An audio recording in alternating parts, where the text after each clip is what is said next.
So a concept that I've shared before, but I want to share with you now in this series of full riff when I was just doing sharing in a coaching conversation. There's a common distinction between being a victim and being an owner. And a victim is somebody who they are at the mercy of circumstance. And the metaphor I use for that is somebody stuck on a deserted island. Stuck being the important word. I'm stuck here. I'm on this deserted island. I can't do anything about it. And nobody wants to be like that. As soon as you can see that you are a victim of your circumstance, you want to move out of that. And so the obvious place to go is to be the owner of your situation, where you are the master of your destiny. And so the metaphor I use to represent that is the person who's stuck in a deserted island says, I'm going to own my situation, own my destiny, and now I chop down some trees, I get a rock, chop a tree down, build a canoe, build some oars, and I row myself off this island, and I am going to get myself back to the mainland. I'm going to find my way home. I'm going to use my brute strength, my will, my determination, and I'm going to get there. Doesn't matter what the waves are, the storm are, the current, I'm going to make it happen. And it's this dichotomy that we create between either being the victim, which is where I'm at the mercy of the world, or I am the owner, where I am the one who creates my destiny. And I have power and my willpower and my discipline, and that's going to make it happen. And forget what's happening out there. I'm in control. There's the word. I'm in control instead of I'm not being controlled.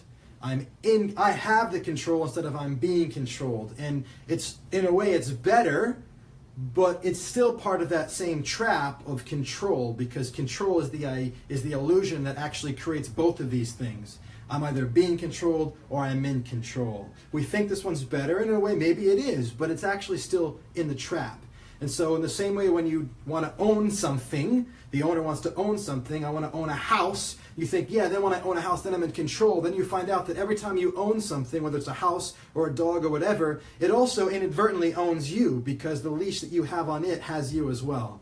Your taxes, your mortgage, the repairs that inevitably cost you money. Oh, you think you own it, but it also owns you. You think you own the dog, but you can't go away for a vacation because you have to take care of the dog, and it owns you. And so control, not being in control and moving to being in control is just an illusion. You're actually still controlled.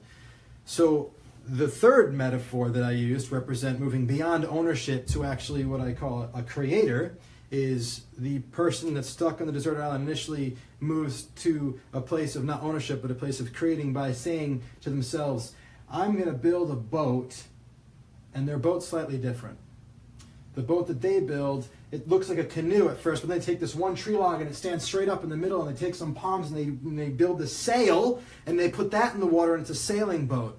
And I'm going to bring my will and my agency and my imagination to this problem, and I'm going to get myself off this island and go back to the mainland, and I'm going to do it in partnership with this world. This world isn't oppressing me right now. This is just some stuff that's happening. I ended up on this island, but there's also wind, there are currents, and I'm going to dance with that. I'm going to meet everything as it happens. I'm going to dance with these trees and these palms, and I'm going to build a sailboat. I'm going to dance with that, and I'm going to dance with the wind. I'm going to play, and I'm going to relate and participate with the unfolding of everything.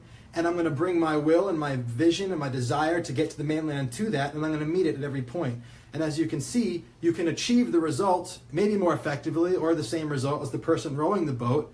Maybe you achieve it and they don't, because they don't actually have the strength and will, maybe that's not enough, or maybe it was, but the point is that the quality of the experience in getting from the island back to the mainland as a sailor is very different than that determined person that's going to row. And we love that, right? When we see somebody's like, I'm going to beat nature, and we get off on that, we're like, oh man, yeah, he's powerful, that's great.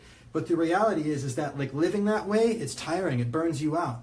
And you're always trying to have control instead of be controlled. And so when you decide to sail through life, here's a gift I got from a client because of this idea and how the impact it had on him. He bought this for me. Is that when you actually learn to sail in life, you actually have everything that you get in ownership that you don't have in victim that's powerful and beautiful. You get all the results, you get to bring your agency and your will to create in the world. But you're not stuck in the control anymore. You're not being controlled, and you're not being controlling, which is still being controlled, as we saw, right, as an owner. And so when you're willing to just sail in life and participate and find what's there that can create the result that you want and allow things to unfold and happen, you get the results, and you get them with a quality of experience that is fun, that is blissful, that is joyful. And so the journey is the destination, not because it's a good idea, but because you love every moment of it. That's an idea. Thoughts, questions below. I'm happy to comment. Much love.